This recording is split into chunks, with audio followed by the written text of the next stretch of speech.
Hey, what's going on? We got Dan Henderson dropping down to middleweight. Well, I'm gonna give you my thoughts on this whole Dan Henderson thing. Okay, so Dan Henderson jacked on roids. When I mean roids, I mean TRT. I don't think anybody was checking for that. See what his testosterone levels were. I don't think they were. I think he was just jacked on roids. I'm going for my testosterone replacement therapy. Yeah. That dude was jacked to the gills, man. I mean, and then with the TRT, he could probably maybe go off it or cycle off it and still have, still get testosterone. But man, for some of those fights, that dude was just straight jacked. I mean, you watch when he fights Fedor, man, how he punches, like boom, he's just so explosive, it's crazy. I mean, he was just jacked. So him off the TRT, he has no chance of beating anybody at his age. Not anybody that is of any stature. So he's dropping down because there's no way he can compete at light heavyweight. I think he's just going to get destroyed at middleweight unless he maybe fights some entry level guys, some guys that aren't that good, that are just barely even in the UFC.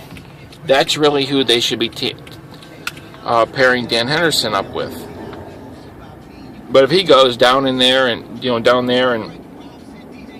him in there with Chris Weidman or something, I mean, it's just it ain't gonna happen, man. There's just no way. But really, I think what he's doing is he's got a name, Dan Henderson. People don't know. People know he's old, but he's been old. But he's got the name, Dan Henderson. Okay, so he's gonna just keep fighting and try and get a paycheck for as long as he can. He knows he can't compete without TRT. I mean, Dan Henderson's a great fighter, but that's what kept the great fighter going. I mean, if he's really, truly off TRT, unless he's just going to try and, make it through and get around all the drug testing, which there are guys that do that. Unless he's going to do that, I don't really think he stands a chance to fight top-level fighters. Yeah, I really don't, man. I mean, all that strike force and stuff with Henderson, that's a long time ago. Been a long while, man. And he was jacked during that time. And he would lose fights then. Jake Shields choked him out. And that was with being jacked on roids and being a little younger. So, I don't know. I think his attitude is he's just going to keep fighting for as long as he can. Now, most guys probably would have been cut already. But like I said, he has the name, Dan Henderson. So he's probably going to get to hang around. He could go to middleweight, fight and lose a fight, and probably still be fighting in the UFC. Just because of his name, he's somebody that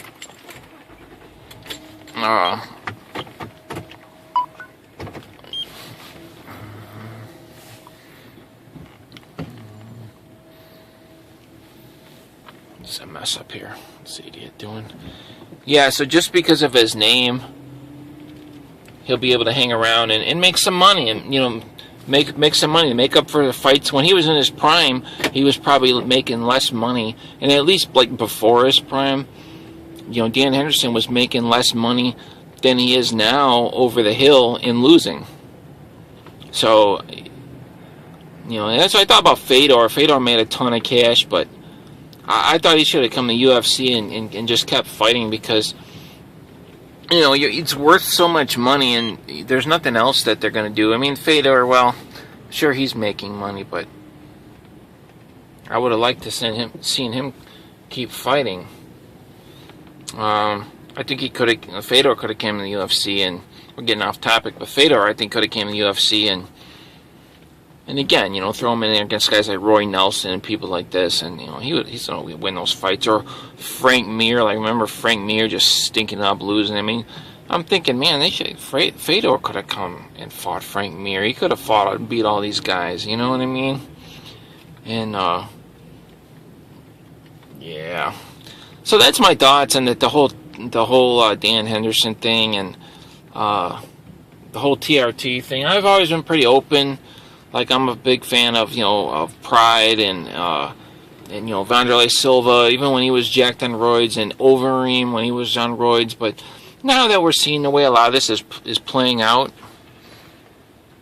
when these guys, when they're coming off this testosterone and the steroids and everything, that, you know, it's like, man, it really makes me not like this stuff. Because these guys, they just can't fight. Now, you watch Vitor. He's another one. I mean, and, you know, enhancement drugs have probably helped these guys' careers more than it's hurt their careers. Because no matter what, you'll never forget those wins. I mean, you'll never forget, you know, Dan Henderson, as old as he was, beating, you know, knocking out Bisping, or coming in, you know, just this fights in Strikeforce, you know, Phase Yao. I remember that knockout. I was like, are you serious? It was just crazy. And Overeem, we'll never forget Overeem, you know, some of the fights that he had, you know, just destroying people. You know, K1, knocking out Badahari and all this. These guys never would have done this without the drugs. So it's hard to fault them for it, but at the same time, like, look at them now that they are off these drugs. It's kind of sad, and it does take away from, you know, from me liking these fighters. It's like, they did do what they do.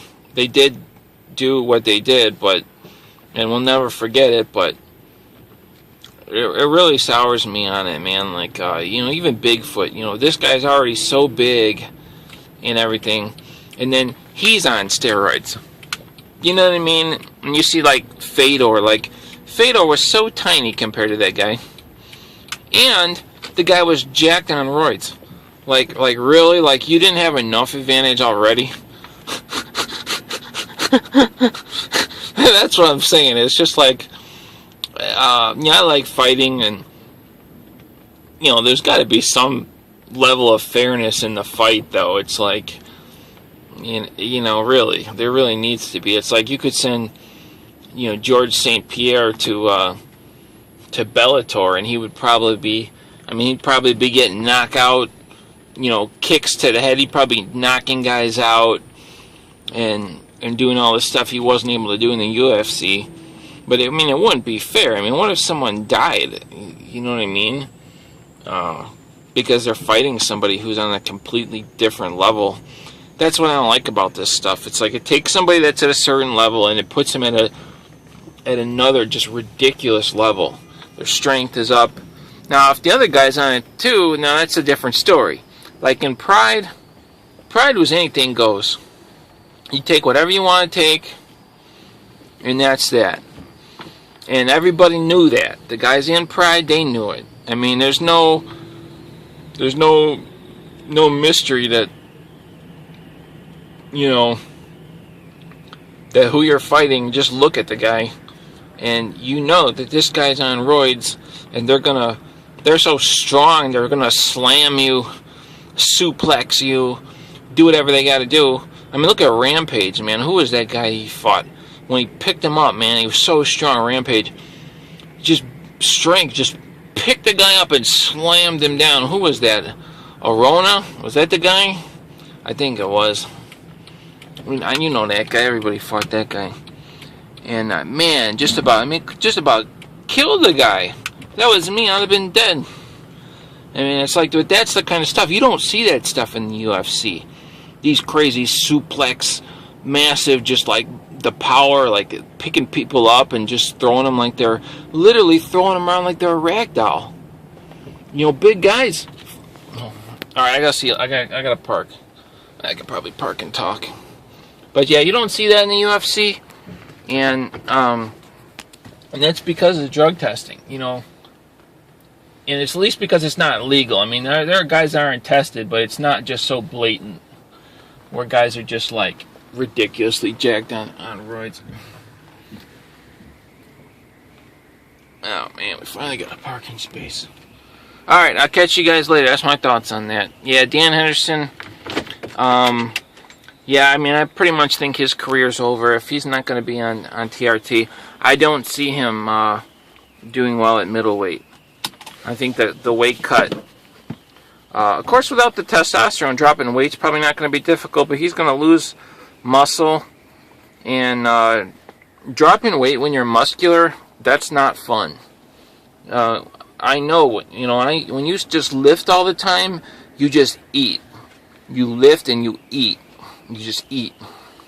When you're lifting weights, strength training, you know, and being bigger than your normal size, like Dan Henderson, you can eat 3 times the food that you can eat when you're